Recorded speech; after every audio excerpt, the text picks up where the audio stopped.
What's up, y'all? My name is JR, and for those of you who don't already know, I'm a huge movie and TV nerd. If you're new here, I appreciate you taking the time to check out my channel. I hope you'll consider sticking around and joining the film community I'm trying to build here on YouTube. So in today's video, I'm going to be talking about the Apple TV's crime drama miniseries, Smoke, and how the writers essentially burned the show's theme and its second lead in the 11th hour for no good reason. And just so you guys know, this video will contain mild spoilers, so if you haven't gotten around to watching this series yet and you don't want to know anything that happens in it, you might want to exit this video now. And with that being said, no more wasting time. Let's get into it.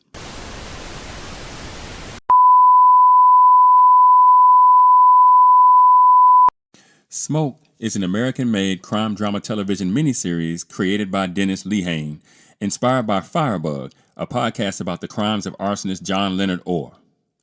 The series stars Taron Egerton, Joni Smollett, Rafe Spall, Ntare Guma Mbaho Mwine, Hannah Emily Anderson, Greg Kinnear, and John Leguizamo. The show premiered on Apple TV on June 27th of this year and just recently finished up. And at the time of the making of this video, the series has a 74% on Rotten Tomatoes, with its popcorn meter currently sitting at just 51%. The series has a Metascore of 60 on Metacritic based on 18 critic reviews, with a user score of 4.3 based on 34 user ratings. And finally, the series has a 6.6 out of 10 on IMDb, with just over 7,600 ratings. Now, after checking out the first few episodes of the show back when it first premiered, I thought the premise was one that was interesting in a way that separated it a bit from the firefighter dramas that had preceded it, like Rescue Me, Chicago Fire, and Fire Country, just to name a few of the popular ones. The pilot episode I thought was a bit of a slow burn, with a runtime of over an hour, which I myself found to be a tad bit unnecessary. I thought the story beats were fine, as was the small writing, and the directing overall was fairly good. I thought the acting was also good, as Joni Smollett has really come into her own as a performer over the last several years. I thought Taron Egerton was pretty good as well, though I thought his character gave the show an anxious vibe, but I think that was the point, right? I'm assuming that was the writing and direction, and it could have even been a little bit his interpretation of the character. I think the whole point was for him to be a little edgy.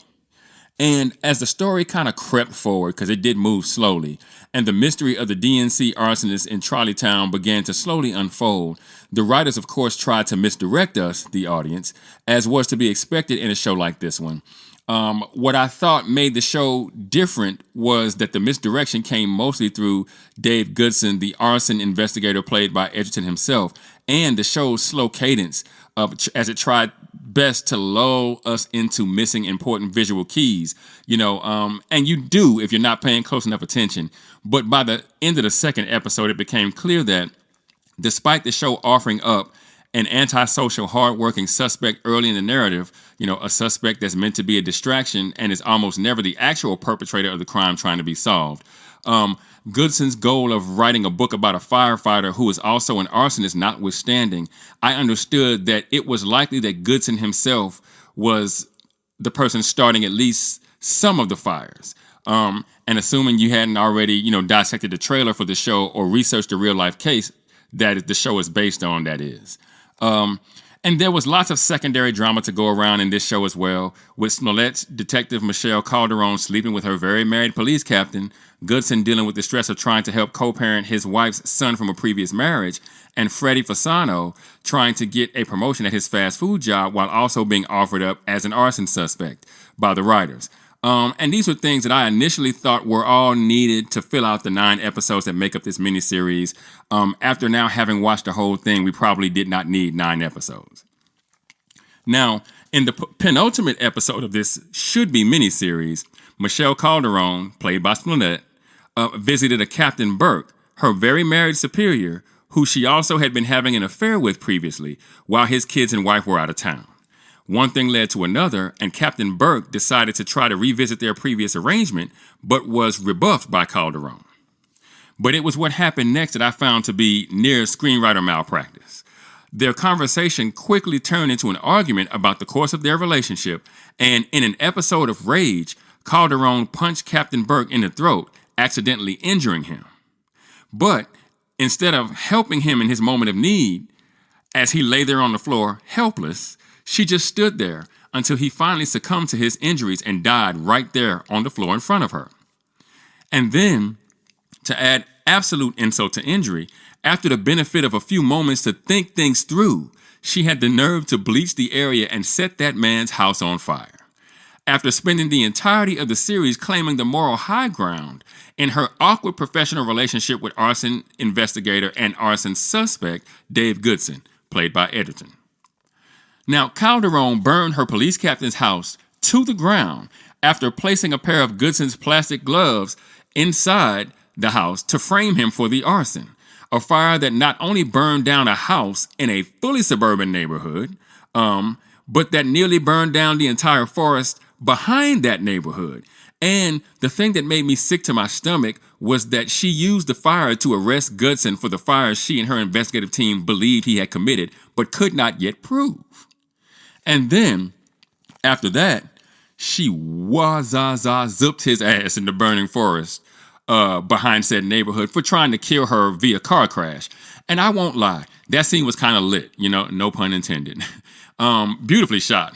And, to be honest, I would have rather she killed Goodson in that scene instead of arresting him, if it meant that Captain Burke's life could have been spared, narratively speaking. I would have gladly traded Captain Burke's life for Goodson's life in this particular case. And then, after all that, she had the nerve to march Goodson into the police station past all of her colleagues who believed that Goodson had just killed one of their own.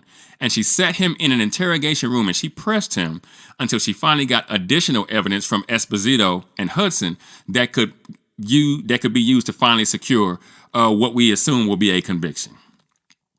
Now, first things first, I just thought that having Calderone kill her police captain was completely unnecessary in this particular case.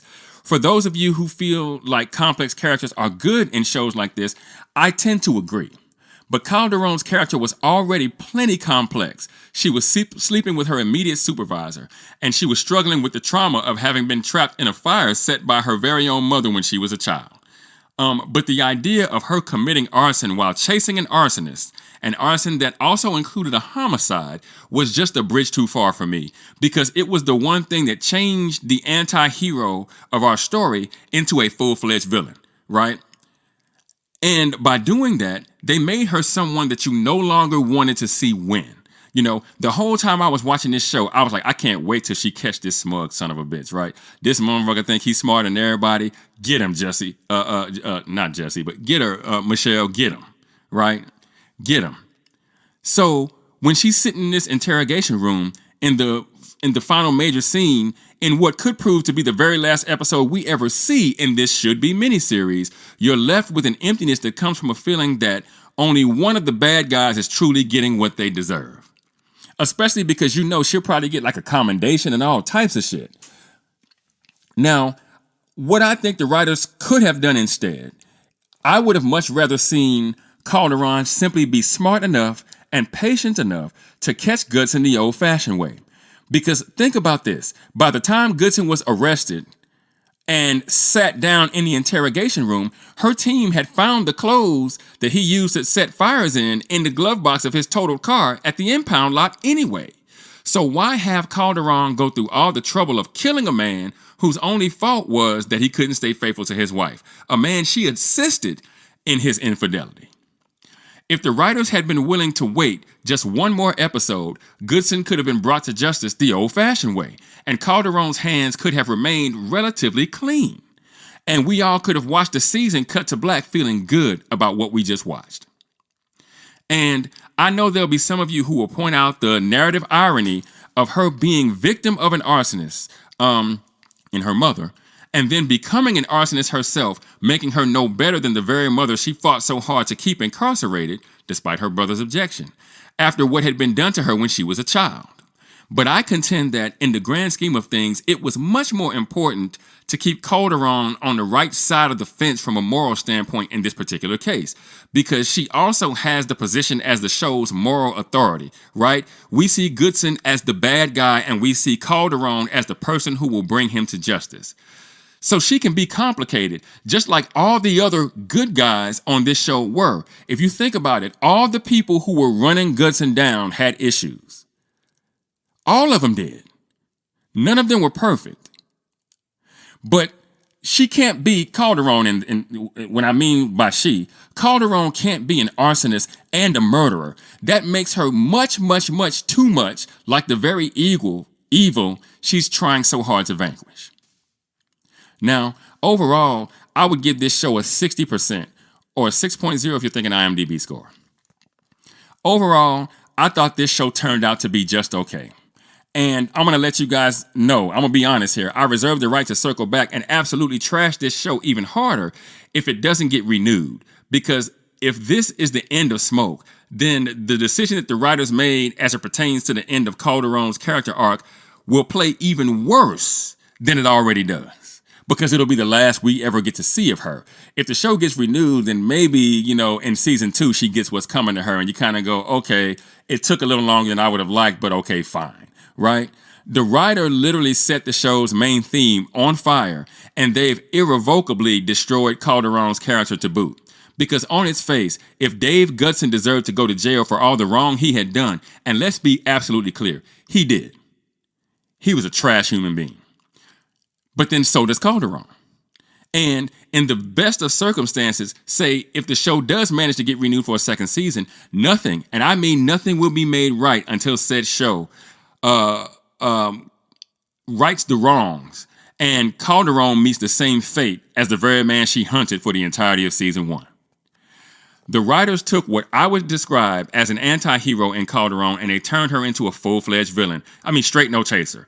And that absolutely fucks with the overall good guys versus bad guys theme, as well as the sub-themes of kind of justice and morality, power and corruption, the nature of good and evil, and even good versus evil from an individual standpoint.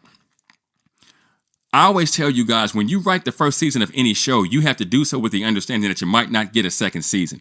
That means your season arc has to have what I call a soft ending. That being an ending that, in the words of my man Bruno Mars, leaves the door open, right? If you noticed, anytime you watch a season 1 of any decent, halfway decent show, it has a season arc that goes up, that comes back down. So just in case the show gets canceled, you kind of go, well, it ended someplace where you're kind of satisfied.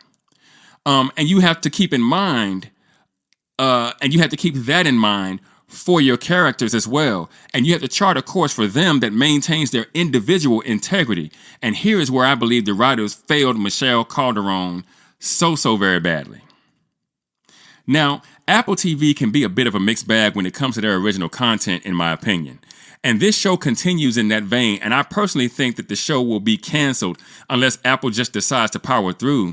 Reviews be damned. Because, as I'm looking at, the aggregates, it seems like the audience didn't respond all that well to this show. It kind of felt like the show is seen as filler, for a streaming service. And I'm starting to see that Apple produces shows that have interesting premises and they contain talented casts, but narratively they seem to peter out fairly quickly, if not by the end of their first season. And in my mind, Smoke will likely go down as a show that burns brightly in moments, but ultimately couldn't stand the heat. But what do you guys think? Have you had a chance to check out Smoke on Apple TV yet? If you have, what did you think about how the show decided to end Calderone's season 1 character arc? Let me know in the comments. And for those of you that might be new to the channel, be sure to like and share this video. If you really like the content, be sure to subscribe and hit that notification bell. That way you'll be notified whenever I drop a new video. You can also now support the channel by leaving a super thanks. If you should be so inclined, I'd greatly appreciate it. Also, feel free to subscribe to my new Shorts channel for additional content. The link is in the description. In addition to that, be sure to go and check out themadscreenwriter.com for more television and film reviews and info on my upcoming film projects. And with that, I'm going to go ahead and get out of here. I got screenplays to write. And I'll catch y'all on the next video.